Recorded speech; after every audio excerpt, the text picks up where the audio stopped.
Hello, everyone, and welcome to API Days Australia 2023. It's my pleasure to take you through 1. How APIs can be a catalyst for change, enabling companies to execute their sustainability goals, and 2. How APIs themselves can be designed, built, and operated in a manner that minimizes the environmental impact. My name is Tereze Gaile. I'm a technical architect at MuleSoft, and I'm also MuleSoft Sustainability Champion. Before we get stuck into the main presentation, I do want to spend a minute or two and look at some sobering facts. I don't think I need to convince anyone here that we're in the middle of a climate crisis and a 6 mass extinction. In fact, humanity's impact on Earth is so profound that scientists have declared a new geological epoch, the Anthropocene. The scary thing is we know all of this, but it's business as usual. Greenhouse gas emissions are rising, and the last 9 years were the hottest on record. Today, the world is already 1.1 degrees hotter than pre-industrial times. And Australia is actually about 1.4 degrees Celsius hotter than when records began in 1910. While great strides have been made in renewable energy, ecological conservation, climate-related legislation, to name a few examples, we still have a long way to go to ensure global warming does not exceed 1.5 degrees Celsius. This is why I am incredibly passionate about sustainability being part of every job, in every organization and every industry. We, in the tech sector, have an important role to play too, which brings me on to today's topic. When we talk about sustainability and technology, there are essentially 2 distinct buckets. 1, tech for sustainability or tech for good. And on the other side, we have sustainability of technology itself. McKinsey, for example, calls it the offense and defense in their article titled "The Green IT Revolution, a Blueprint for CIOs to Combat Climate Change." While it's probably not true that technology alone can help us get out of the climate crisis, I do think it's an incredibly powerful lever. For example, we hear a number of amazing stories how companies are using machine learning and satellite imagery to estimate how much carbon is sequestered by a forest, or how artificial intelligence is used for smart energy grids. On the other hand, technology can have a darker side. It's not all rosy. For example, the environmental impact of Bitcoin mining has been in the news multiple times. And more recently, artificial intelligence has come under fire regarding ethical use and sustainability. It takes an obscene amount of power to power something like a ChatGPT. So in terms of the training the model, it takes huge amount of computational power and consequently energy. And when we look at data centers, most people are very surprised to learn that today, data centers actually emit more greenhouse gas emissions than the aviation industry. So let's unpack these 2 sides of the coin in a little bit more detail, what this means for APIs. And let's start first with how APIs themselves, how APIs can help companies realize their sustainability goals. Here, I've just listed only a handful of use cases, but there are many, many more out there. First, we have environmental, social, and governance data, or ESG, supply chain transparency, and these 2 use cases we'll actually cover in a lot more detail momentarily. But completing what else is on the slide, we also have process optimization. So this could take the form of using IoT devices in a factory or manufacturing setting and using the insights to make improvements as one example. We also have new business models. So for example, you might be wanting to transition towards a more circular business model or looking to launch new products. The idea being, if you have a composable technology landscape, it allows you to transition in a lot more seamlessly. But as I promised, I said I'm going to talk about the first two in a lot more detail. So let's look at something that's top of mind for many organizations, and that's ESG data, in particular, carbon reporting.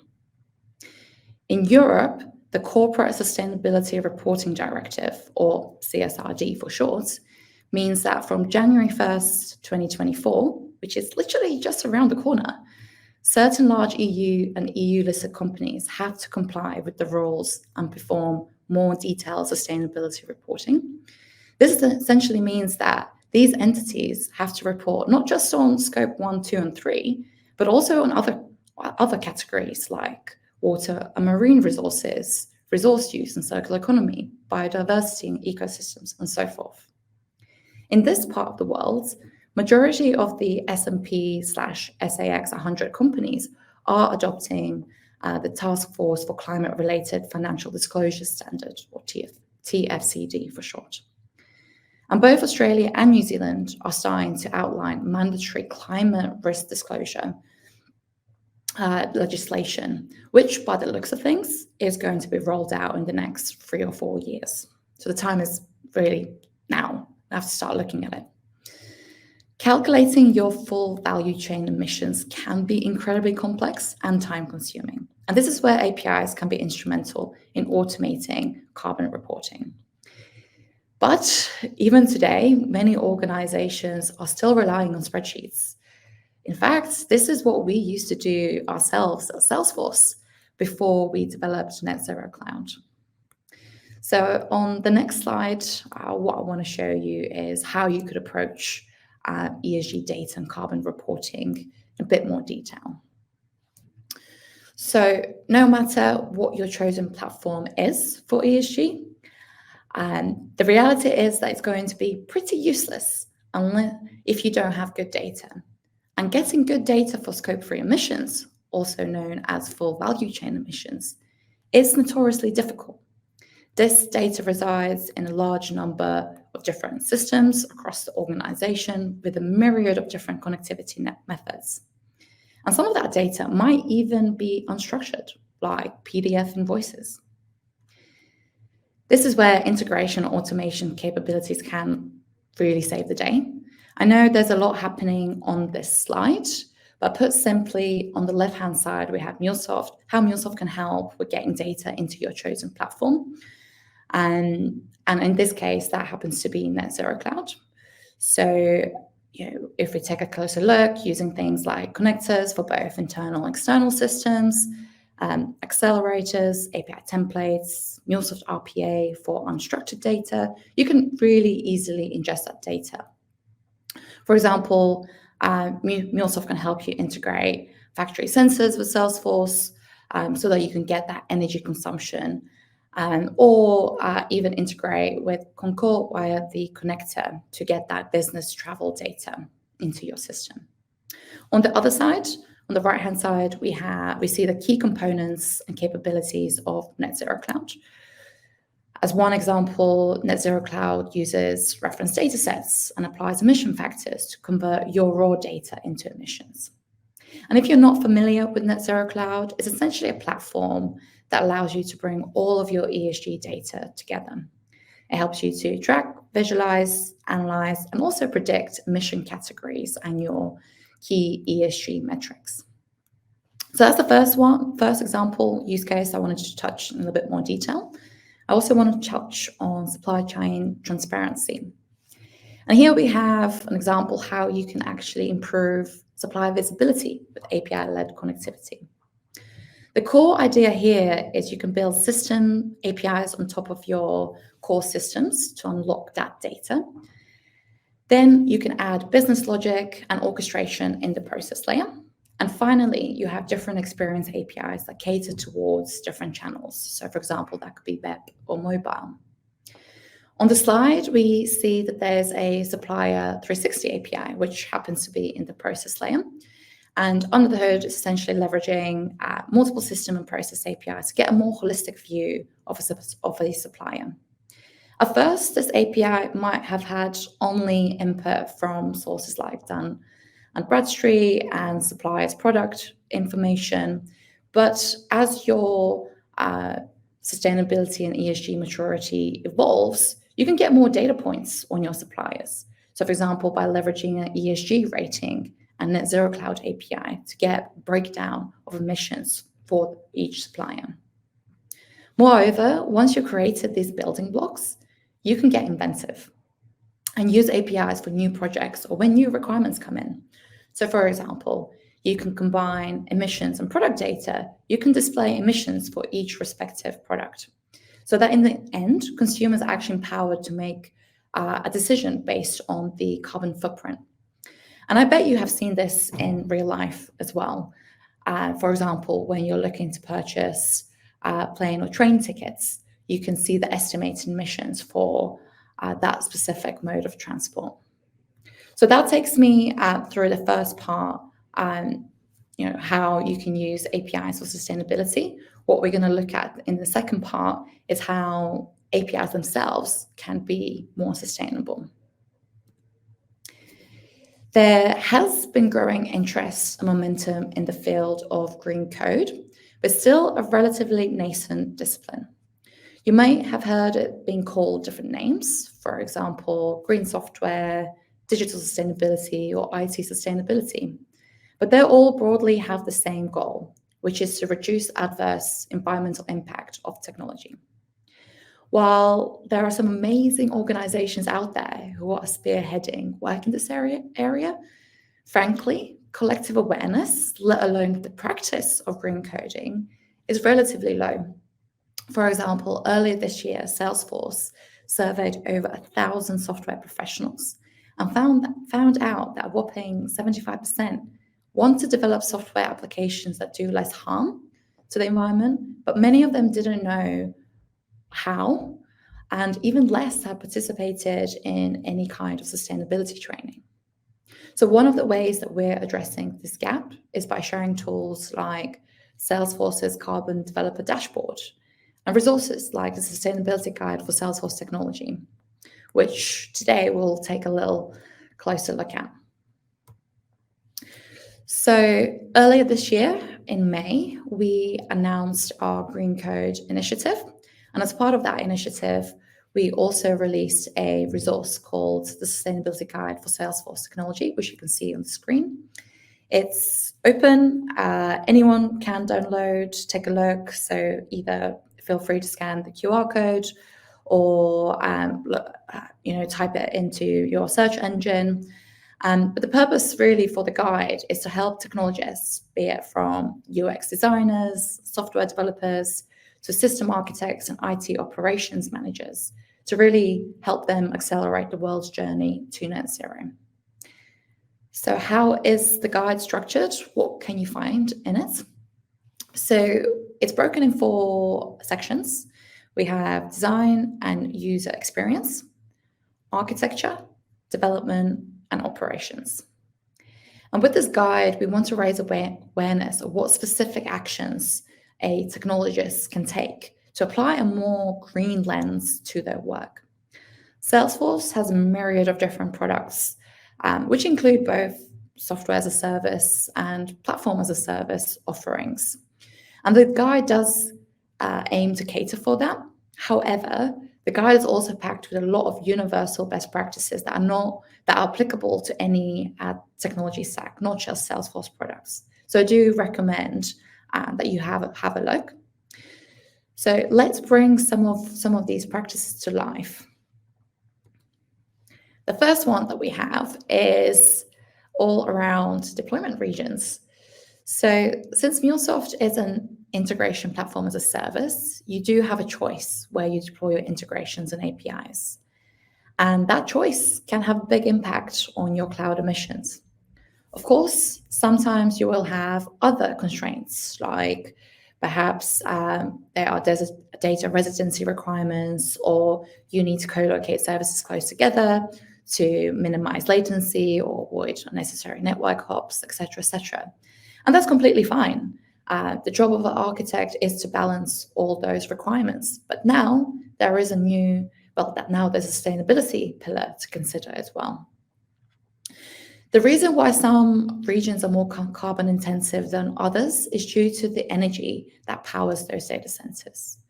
So data centers that are powered by coal will, of course, have a much higher carbon intensity than those who essentially run on green energy or renewables.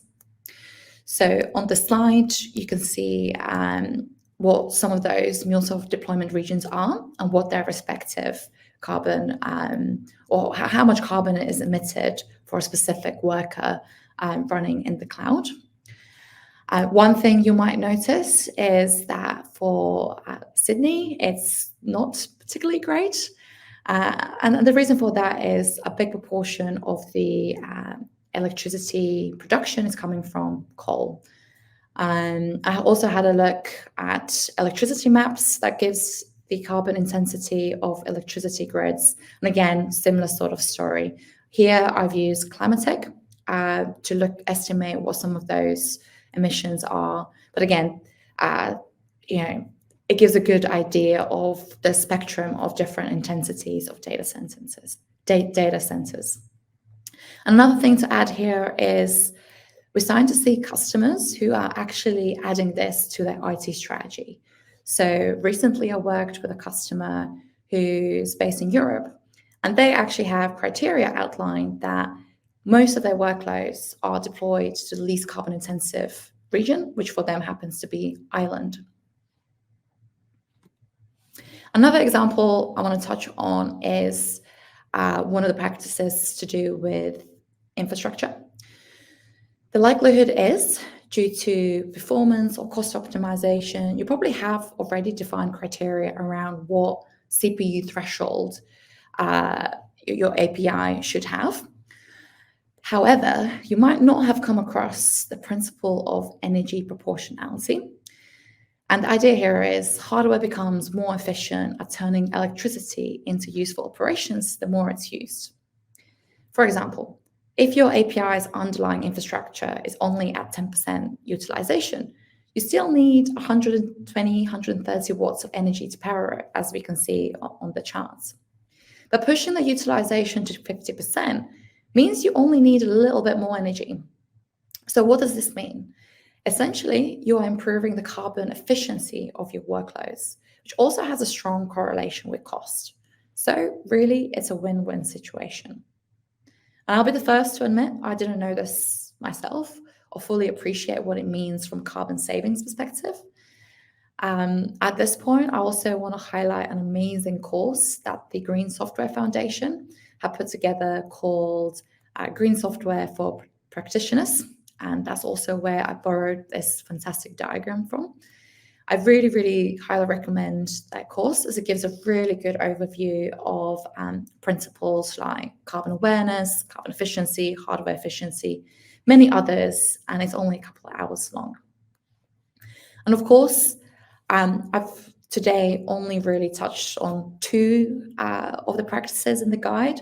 There are many, many other really tangible practices in the guide. But again, just to paint a picture, I'll share one or two more examples. So for example, there's things around cleaning up sandbox environments and tackling zombie APIs or having a really good governance when it comes to SDLC and your decommissioning processes and so forth. There's also a section on KPIs and metrics and the kind of ones you might want to define if you're starting to look at adopting green code. So for example, this could be something like carbon to serve. And that's just a taster. The guide's got a lot more. So with that takes me to the end of the presentation with, and I'll leave you with the key takeaways and a few last words. So first of all, I do really hope you feel inspired to take action no matter what your role is. Maybe that's to partner up with your sustainability team and show them how technology can help with some of the wider organization goals around sustainability. Or maybe it's to adopt green code practices within your IT organization. We as technologists do have an important role to play. So please don't forget that. We also looked at a few case studies for how APIs can power sustainability use cases, and also a few pragmatic examples of what green code means for APIs. Lastly, I'm a big fan of knowledge sharing and raising awareness. So if you're interested to learn more, Trailhead, which is our online training platform essentially, has a myriad of really amazing sustainability trails. They're not just Salesforce specific, they're broader. So again, check that out. Also, API Days has had many talks around the topic of sustainability. So for example, one that I came across recently that I thought was fascinating is called API Green Score. So again, if you haven't seen it, I recommend checking that. And lastly, I mentioned the foundation already, but it doesn't hurt to call them out again, as they're spearheading a lot of the effort in this area. So if you haven't come across it, have a look at Green Software Foundation. And with that, I hope you have enjoyed the talk, and thank you again for the time.